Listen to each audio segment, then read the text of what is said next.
Born and raised in the good old US of A, we have a long-standing cultural tradition of being afraid of words that end in ism. Communism, socialism, wokeism, prism, feminism, bimetallism, liberalism.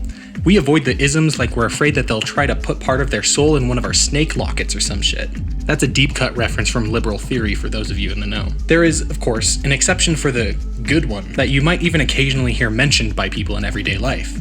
Capitalism. That's the one that means not communism, and also good things, and when the world is cool and good and great. It also comes with a knee-jerk reaction to anyone that criticizes it. iPhone vuvuzela Stalin 69 trillion debt. You're told every second of every day that it is good thing, as opposed to the bad things. But what does it really mean? If you've had the misfortune of asking somebody this in person, they've likely started immediately frothing at the mouth and yelling something about Russian orcs stealing your toothbrush. Or they've opened their mouth and emitted a noxious cloud of words, instantaneously knocking you unconscious like Jigglypuff hitting you with a perfectly timed down B. If you've been able to survive either of these onslaughts, you might have gleaned some bits of information about capitalism, namely that it's got something to do with individual people owning property, that it's associated with trade, and that it hates government intervention. These are all true to varying degrees, but they don't give you a particularly clear picture of the concept, aside from assigning a value judgment to people and movements that don't have those characteristics. But as with all supremely rational and unemotional white men, I only want two things. Facts, yes, and also logic. So let's hit the bricks and figure out exactly what capitalism is. Here, the International Monetary Fund has a bit to say. They definitely have a completely objective and unbiased scientific perspective. Let's get back to basics here, and make every third grade teacher on Earth happy by making a word cloud of the characteristics of capitalism.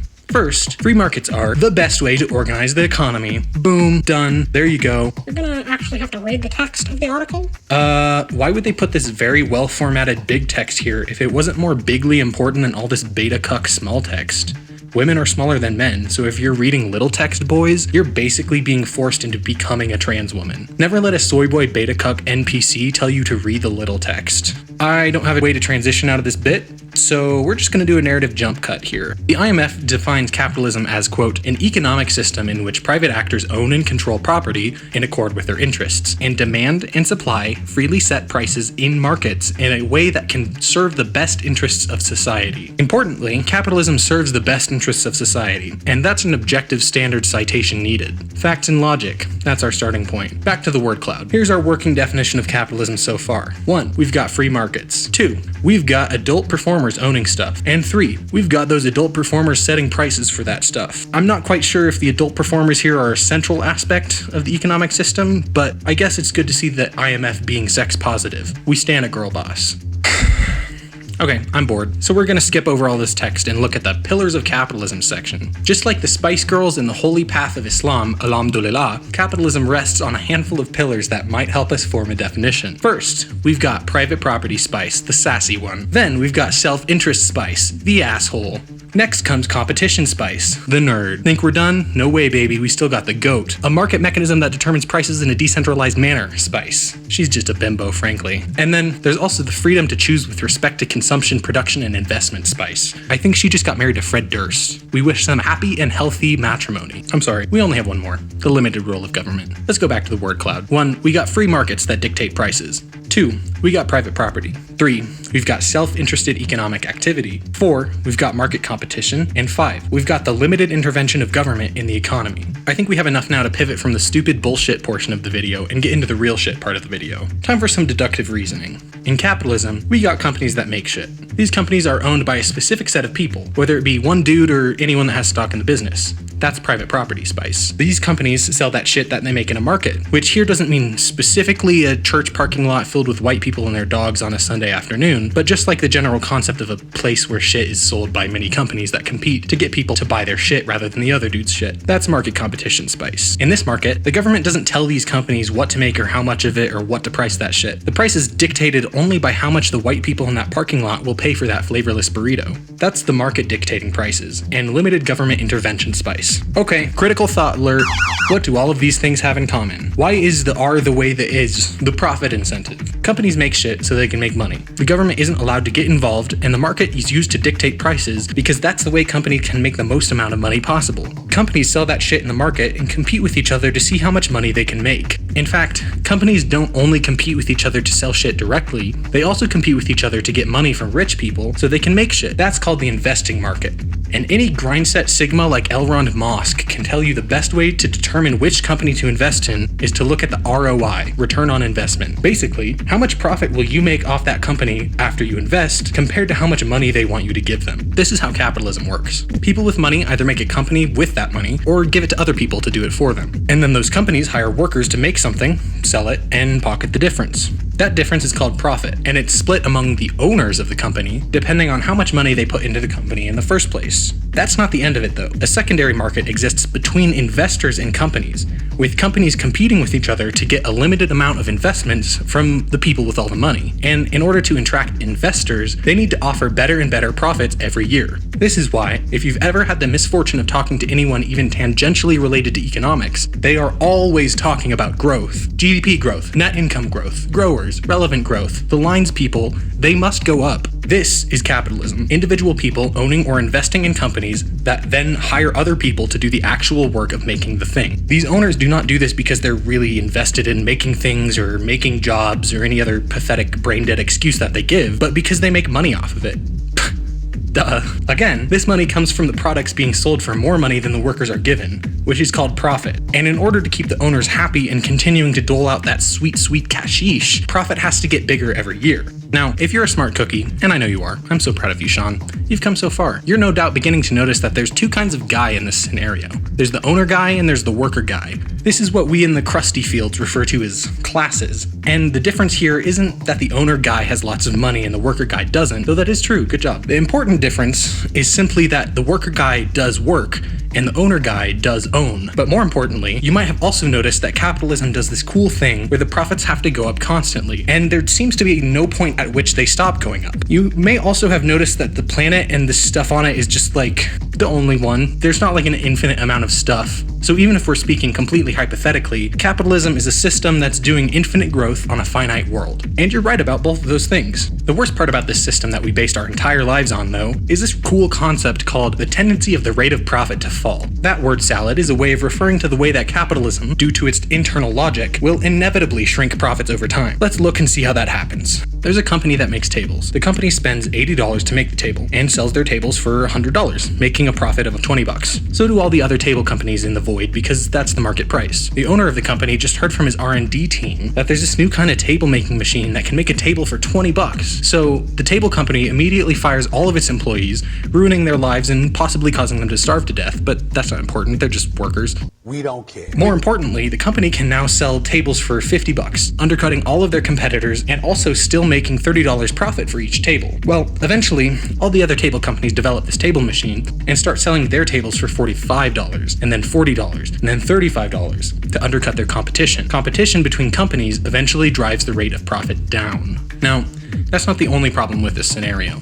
In the brave new world of $50 tables, who's buying these tables? The tables might be significantly less expensive than they used to be, but also the local table making factory shut down and everyone in Tabletown lost their jobs, so they now have zero money coming in. There are no more consumers. The only people that can still buy tables are the people that do own, but by definition, they already own all the tables, so why would they buy more? What a pickle for the owners here. How are they gonna make line go up if all of these selfish, entitled poors won't buy their tables just because they're starving to death in the street? This is a little bit of an issue for capitalism, but not one that it hasn't pulled a shitty band-aid solution to out of its ass for, unfortunately. If you've seen my What is Class video, you're probably clear on exactly what I'm getting at here. And if you're not, I'm not going to explain it until you go watch my other video. Give me views. I'll wait. And don't even think about just continuing the video without doing that. I'll fucking know, David. The solution was a new form of capitalism. A faceless Lovecraftian horror of global proportions. Basically, the changes here are twofold. First, you pay your workers at home a little bit more than starvation wages, so they've got leftover money to spend on the pointless bullshit that you're trying to sell. Second, invade non-white countries in the global south and force the workers there to work for nothing or at best just barely starvation wages in order to make up for the money you're giving your local workers. Perfect. All the white people are happy. This perfectly cool and normal global global racist capitalist dystopia was super popular for most of the 20th century, and came to be known as capitalist imperialism, the latest form of capitalism. But sometimes the poor, oppressed owners come under fire for this system of rampant global exploitation, and the evil Browns elect a government that says that the greedy third world workers need to be paid enough money to not literally starve to death. That would clearly kill the company. Well, not kill it, but profits would be slightly reduced. The line would go down. You know what's cheaper than paying your workers fair wages? Bribes. Business owners have a cornucopia of options here. They can pay fascist death squads in the third world to do a coup, along with a little ethnic cleansing, just as a treat, to get rid of an uncooperative government. They can pay their own government to invade an uncooperative country outright and plunder their resources, or if they think the uncooperative government is open to it, they can just bribe them directly to look the other way. Capitalist imperialism really is a fantastic new way to murder millions of people across the globe for the sake of profits. But even that form of capitalism started to fall apart in the 1970s. Despite the fact that the Third World had not been able to throw off the yoke of their First World capitalist oppressors, something that those capitalists didn't consider came back to bite them. The world isn't infinite. Once you've bloodily subjugated every country that you have the ability to across the globe, the line begins to go down. Something about the inherent contradiction between an economic system that demands constant infinite growth and the material reality of a planet that's finite. Luckily, the owners were able to figure out another shitty temporary band-aid solution to that, which started in the 1970s, but really hit the mainstream in the 1980s. Neoliberalism. And if you thought the last one was despicable, just wait. Chances are you know two things about neoliberalism. First, Reagan. Or Thatcher if you're a limey. Second, they really don't like it when the government does anything except maybe the military. That's kinda true, but not in the way that they tell us. Reagan's famous slogan was, "Government is not the solution, government is the problem," which his marketing team painted as a liberatory purge of society from the sinister influence of the government. Sounds kinda based when you talk about it like that. Everybody with eyes hates the US government, but that's not at all what he meant. What Reagan wanted to do was 1. Reduce government spending on welfare programs, 2. Deregulate the economy, 3.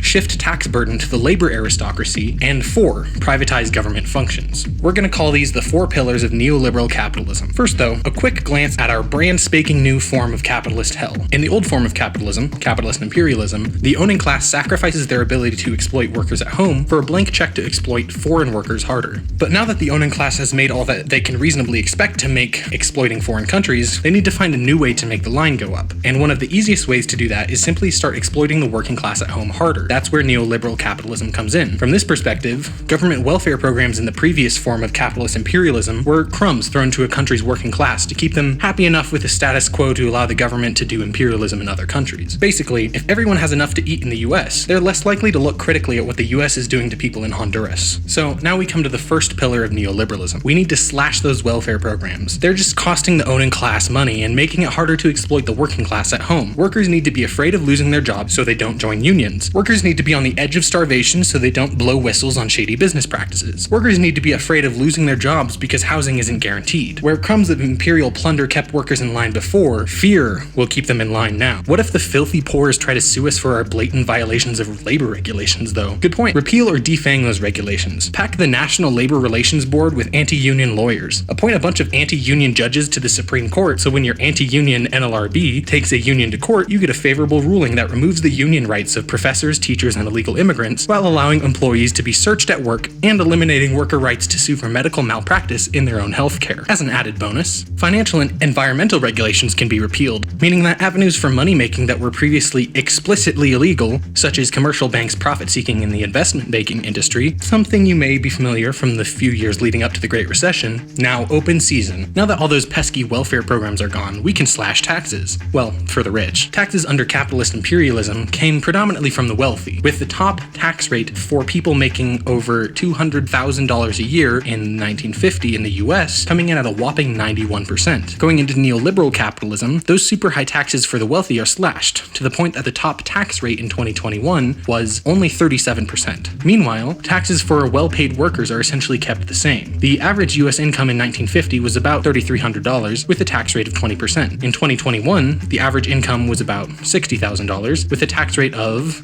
22%. And we haven't even mentioned tax loopholes, where the incredibly wealthy can pay for accountants to painstakingly research and take advantage of obscure legal gray areas to avoid even their new low taxes. So much so that many billionaires regularly pay literally $0 in income taxes. This begs the question, if these taxes, which are now mostly coming from the working class, are still being collected, and the welfare system they were supposed to support is basically gone, where is all that money going? Well, our next pillar will make that very clear. The last part of the transition to neoliberalism is to privatize government functions. This takes a couple of different forms, depending on what exactly they can get away with. But one way or another, the duties of government agencies get transferred from in-house staff that work directly for the government to staff at privately owned companies who are working on behalf of the government. A 2006 government report on privatization in the US gave an incomplete list of government functionalities that have been privatized. Those include airport operations, data processing, fleet or vehicle maintenance, hospitals, parking lots or garages, public safety or corrections, residential solid waste collection and or disposal, transit or transportation, water and wastewater utilities, and vehicle towing or storage. This has become such a popular policy move that as of 2021, more than half of the federal defense budget of $753.5 billion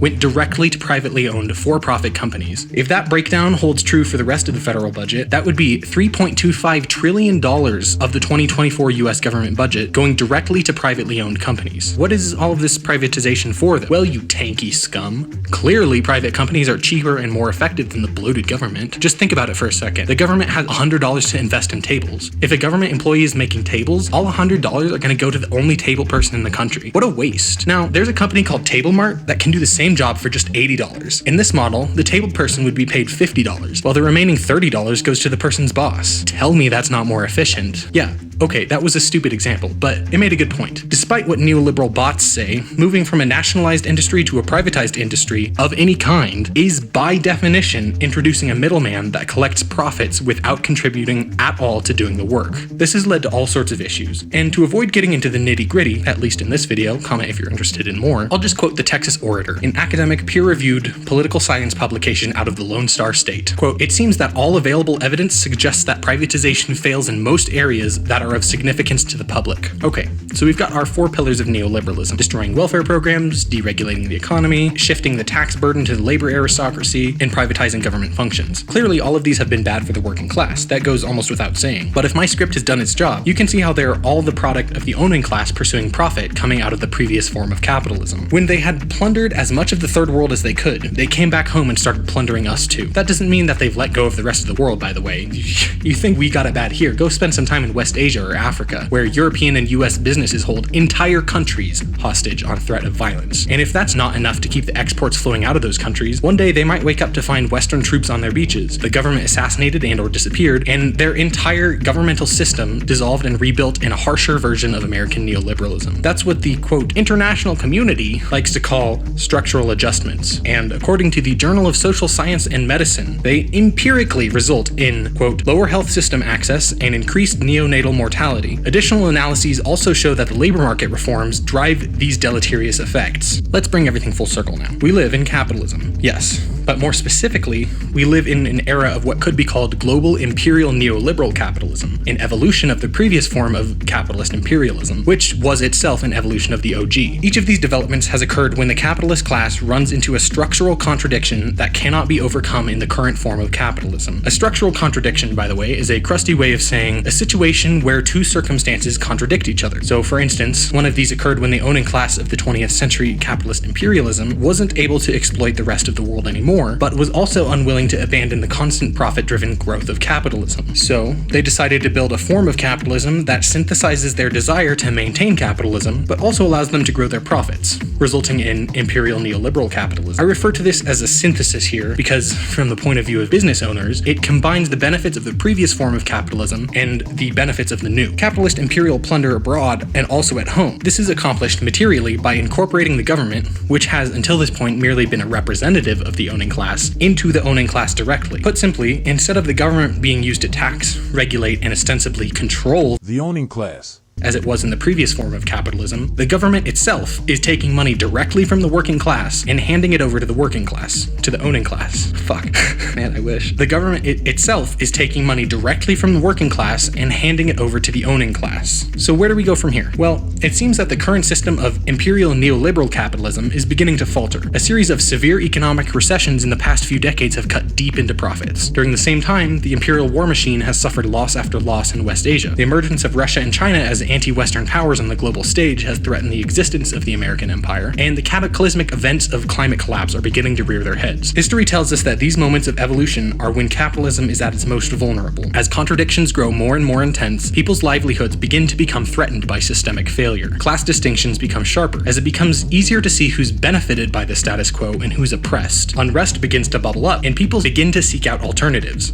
You're probably doing that right now, as a matter of fact. But this does not mean that communism is inevitable. Capitalism has a built-in defense mechanism that emerges when profits are threatened. Fishism, I like to call it. And it's awakening across the US and Europe right now, not only in the booming fields of the prison industrial complex and repressive state forces like the police and military, but also among the people, funded of course by wealthy business owners. Barring any sort of major change in material conditions, a moment of rupture, of revolution, is coming. It's up to us to determine what kind of revolution. Agitate, educate, organize. Thank you for watching. If you are new to this, let me know how I did. Does this make any sense at all, or are you more confused than you were before? If you are old to this, let me know what you think I missed, and leave your reading recommendations in the comments. All of you all, please like and subscribe for more. This video was brought to you in part by the desiccated black rot at the heart of Western society. Chairman Jinping, please, my country yearns for freedom.